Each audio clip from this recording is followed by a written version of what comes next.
Kadif Propam Polri Irjen Verdi Sambo yang jadi tersangka pembunuhan ajudannya sendiri Brigadir Yosua menjalani sidang etik Polri. Kadif Humas Polri Irjen Dedi Prasetyo menyebut sidang etik Irjen Verdi Sambo digelar secara tertutup. Namun Polri memastikan hasil sidang etik Verdi Sambo akan diumumkan pada hari ini. Dalam sidang etik, selain para saksi, Polri juga mengundang beberapa pihak seperti BIN dan Kompolnas untuk mengawasi jalannya sidang. Ya, pemirsa, seperti yang Anda lihat ini. Dan saudara, perkembangan penyidikan kasus kematian Brigadir Yosua, kita akan bergabung dengan jurnalis Kompas TV. Saat ini ada Cindy Permadi di gedung Divisi Propam Polri dan juga ada Niputu Trisnanda yang melaporkan kondisi terkini dari istri Verdi Sambo, Putri Chandrawati, yang belum juga menjalani pemeriksaan lanjutan sebagai tersangka pembunuhan Brigadir Yosua. Pertama, kita akan ke gedung Divisi Propam Polri terlebih dahulu dengan informasi soal sidang etik yang berlangsung saat ini. Ada Cindy Permadi. Cindy, selamat siang. Sejauh ini, Cindy, siapa saja saksi yang akan dihadirkan pada sidang etik terhadap Irjen Verdi Sambo ini, dan kemudian apa saja yang didalami pada sidang etik ini? Ya Nilo, ada 5 orang saksi yang dihadirkan. Tadi kalau informasi mereka datang bersamaan dengan Irjen Pol Verdi Sambo yang juga dihadirkan langsung dari Makobrimob ke gedung TNCC di area Mabes Polri. Kelima saksi itu adalah Brigjen B, Brigjen H, Kombes B, Kombes A, dan Kombes S. Dari kelima orang saksi yang dihadirkan termasuk juga dari Irjen Pol Verdi Sambo tentu akan didalami soal dugaan pelanggaran etiknya. Lebih spesifik lagi adalah soal penghalangan penyidikan, kemudian skenario yang dibuat dalam dugaan pembunuhan berencana Brigadir Yosua Huta Barat ini akan didalami secara betul-betul. Sampai saat ini masih berlangsung secara tertutup. Memang kalau awalnya yang dijanjikan adalah kami masih bisa melihat secara visualnya dari layar yang ada di belakang saya, tapi memang tidak ada suara karena itu adalah materi pendalaman, tidak bisa disiarkan begitu saja, tapi nanti hasilnya akan disampaikan atau putusannya akan disampaikan.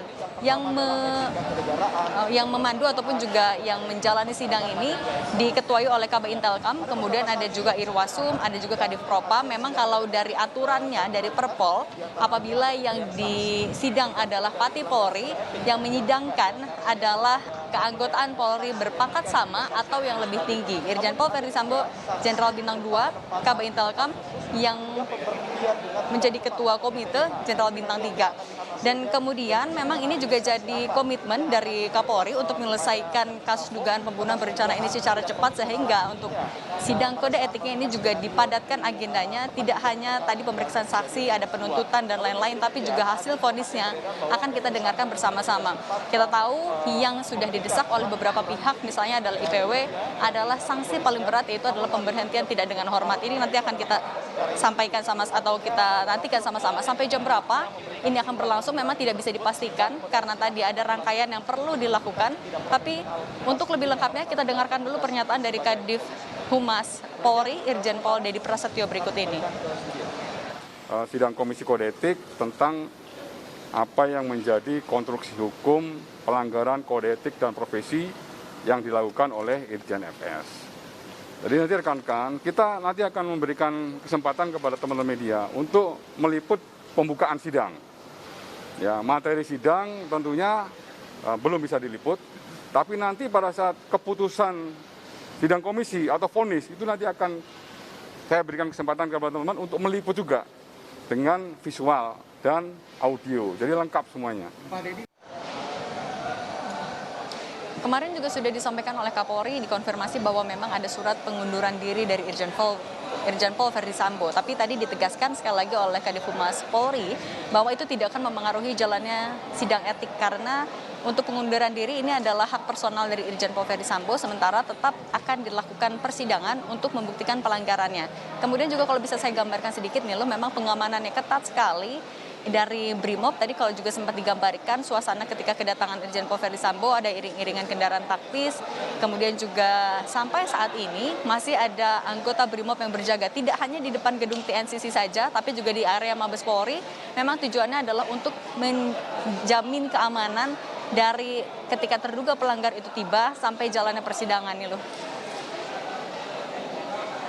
Saat ini menjalani sidang etik, bagaimana kemudian dengan anggota Polri lain yang diduga juga melanggar etik? Kapan ini diproses? Ya Nul, memang sejauh ini update terbaru ada 97 orang anggota Polri yang sudah diperiksa, tapi dari 97 itu yang sudah ditemukan dugaan pelanggaran kode etiknya ada 35 orang, sementara sisanya masih ada yang statusnya adalah saksi, ada juga setengahnya kurang lebih sudah ditempatkan di tempat khusus selama 30 hari ke depan, ada juga yang sudah ada ditemukan dugaan tindak pidananya. Kapan akan dilakukan sidang kode etik bagi mereka? Ini akan dilengkapi dulu untuk berkas perkaranya. Nanti yang dipastikan adalah akan berjalan secara paralel antara dugaan pelanggaran kode etiknya dengan dugaan pelanggaran tindak pidananya.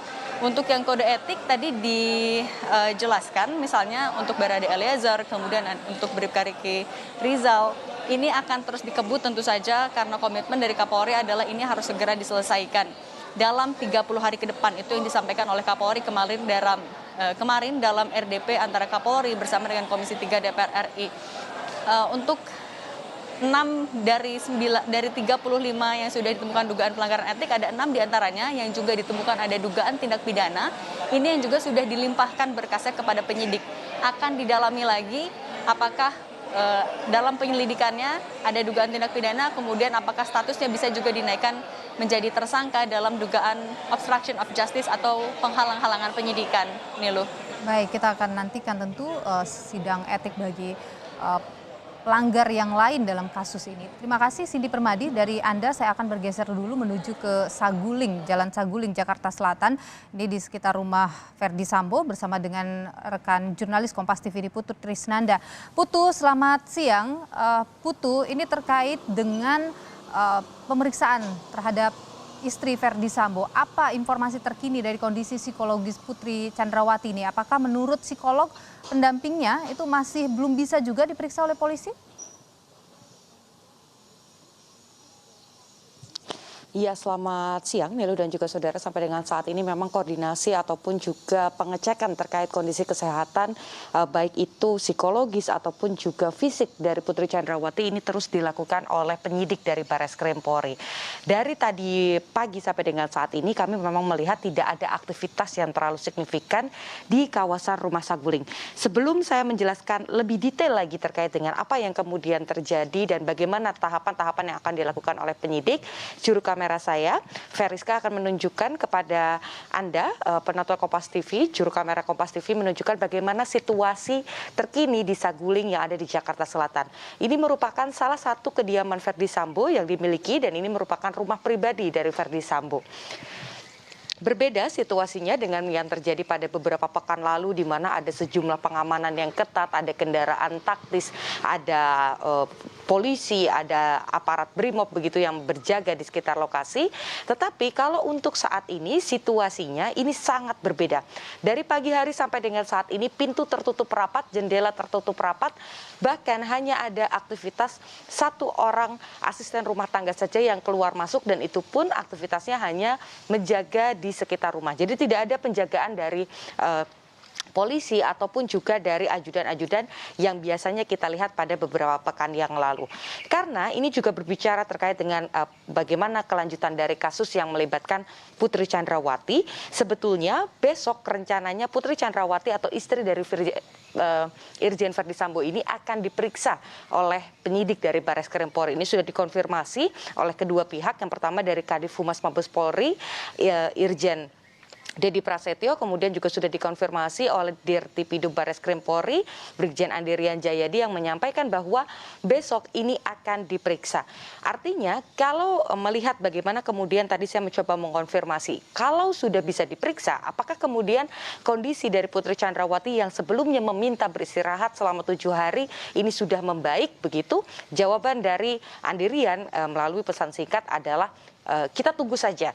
Kalau besok datang artinya kondisinya sehat. Jadi kalau berdasarkan dengan bagaimana prosedur yang dimiliki terkait dengan proses penyidikan, memang nantinya koordinasi ini akan dilakukan. Tetapi sebelum melaksanakan proses pemeriksaan, pengecekan terkait kondisi kesehatan ini juga akan dilakukan terlebih dahulu untuk melihat apakah kemudian Putri Chandrawati yang merupakan saksi kunci dan terlibat hampir di seluruh skenario dari scene masih di Magelang, kemudian di bagian perjalanan menuju ke Jakarta, di Saguling, di Duren 3 ini terlibat di seluruh sekuensnya.